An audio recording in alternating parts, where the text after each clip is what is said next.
జానపదం కొత్త ఆట నేర్చిందా పాపలాంటి లేత పదం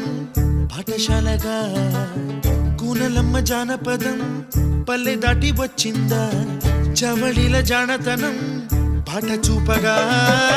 కుంచెలో తాగే చిత్రాలు ఎదురొచ్చేలా అంతటా